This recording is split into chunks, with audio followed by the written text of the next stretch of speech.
Foot and mouth threatens Australian beef supply. WHO declares global emergency over monkeypox. Ukraine and Russia reach deal to unblock grain exports. Ukraine prepares grain export despite missile strike. Americans who can't afford homes are moving to Europe. Strong U.S. currency burdens international students. Singapore hotel room rates hit 6-year high. Thailand imposes dual hotel rates.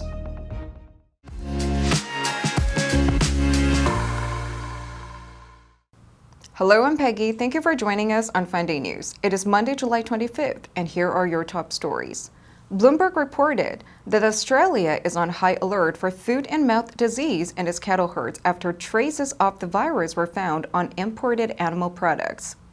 The disease is already ripping through Indonesia, and surrounding nations like Australia are particularly alarmed at the proliferation of the virus, which has reached the tourist hotspot of Bali.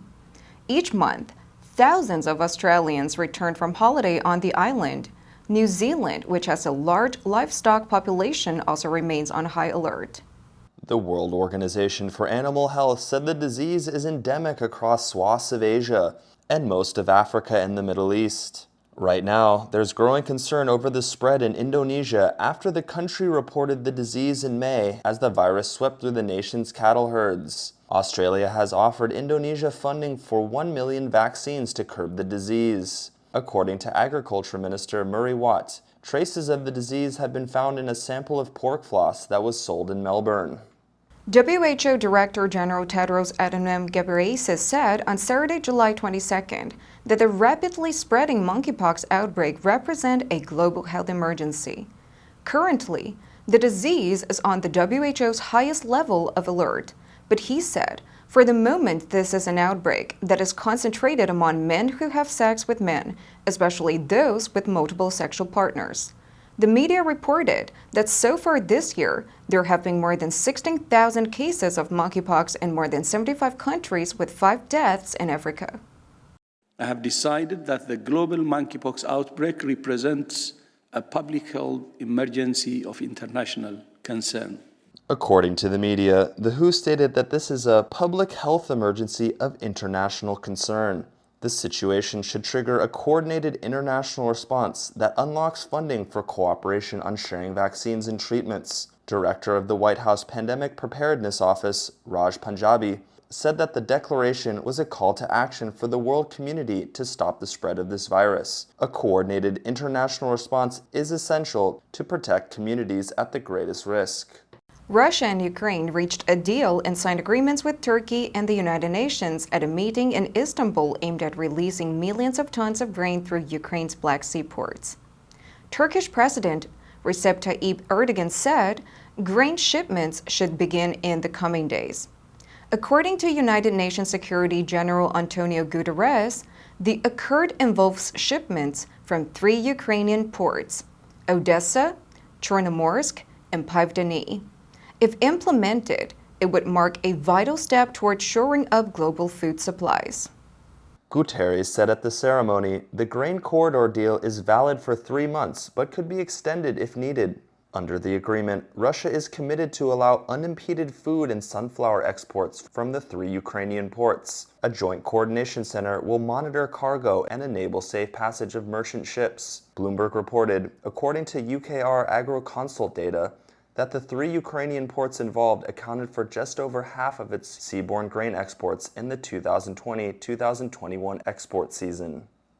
Russian missiles hit Ukraine's southern port of Odessa on Saturday, July 22nd, which threatened a deal signed just a day earlier to unblock grain exports from Black Sea ports. Ukrainian President Volodymyr Zelensky called the strike blatant barbarism, showing Moscow could not be trusted to implement the deal. The strikes on Odessa drew strong condemnation from the United Nations, the EU, the US, Britain, Germany, and Italy. On Friday, UN officials said they hoped the agreement would be operational in a few weeks.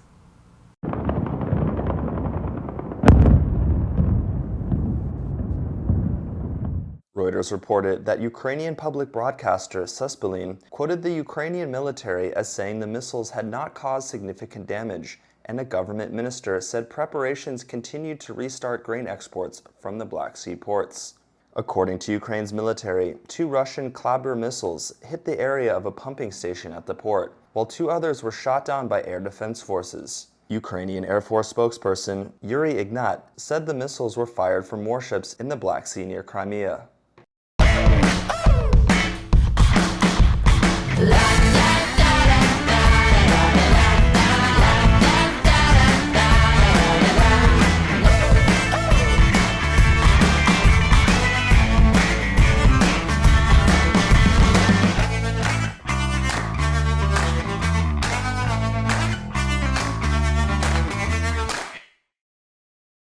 Bloomberg reported that more Americans are relocating to Europe, driven by the rising cost of living, inflated housing prices, a surging dollar, and rising crime rate at home.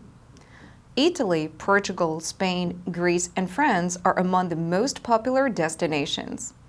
According to real estate platforms Zillow and Idealista, the average price of a home in Atlanta reached $404,575 as of June 30th, up 19% from the previous year, whereas an 800 square foot property in the Palermo region of Sicily cost €86,560 on average. Sotheby's International Realty said requests from Americans looking to move to Greece rose 40% in the April to June period compared to a year earlier. And Americans made up 12% of Sotheby's Italian revenue in the first quarter, compared to just 5% in the same period a year ago. According to Knight Frank real estate specialist Jack Harris, U.S. demand is the highest it's been in at least 3 years in France and Italy. Data showed that the number of Americans residing in Portugal rose 45% in 2021 from the previous year. As the US dollar has gained 15% against the British pound, 16% against the euro, and 23% against the Japanese yen. This spells bad news for international students studying in the US. For instance, last week, the Indian rupee depreciated to an all-time low, hitting the 80 rupee mark against $1. This has made it harder for Indian students that want to chase the American dream, especially for many who rely on scholarships and part-time jobs to fund their studies in the US. The media reported that Indian students were the second largest group of foreign learners in the U.S. in 2021.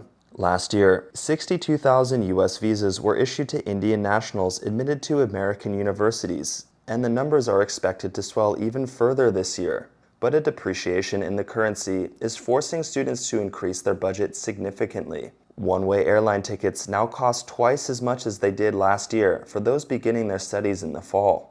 A high inflation rate of over 9% poses more budgetary challenges as well. Singapore's hotel rooms rate surged last month to the highest in almost 6 years. According to data from the Singapore Tourism Board, also known as the STB, the average rate for a room in June was $171, the highest since September 2016. Bloomberg said that this represents a 63% increase from a year earlier when quarantine rules were still in place. However, STB data showed a nearly 12-fold increase in arrivals for conferences and major events in the first half of 2022 compared with the same period a year ago. The STB said last week that Singapore expects to receive 4 million to 6 million visitors in 2022.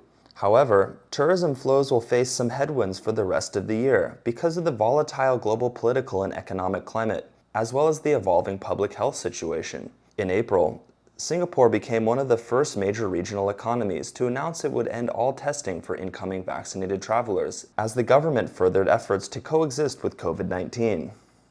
A Thailand government spokeswoman said in a statement on Wednesday, July 20th, that Thailand's Ministry of Tourism and Sports plans to ask hotel operators to implement a dual price structure.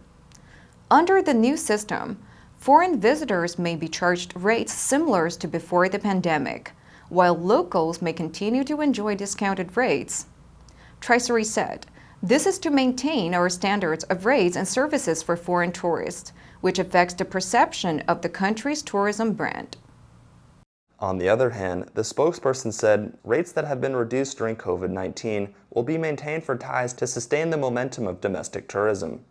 Bloomberg reported that hotels in tourism hotspots such as Bangkok, Phuket, Krabi, and Koh Samui continue to offer huge discounts to draw back visitors after the pandemic pushed room occupancy rates down to about 30%.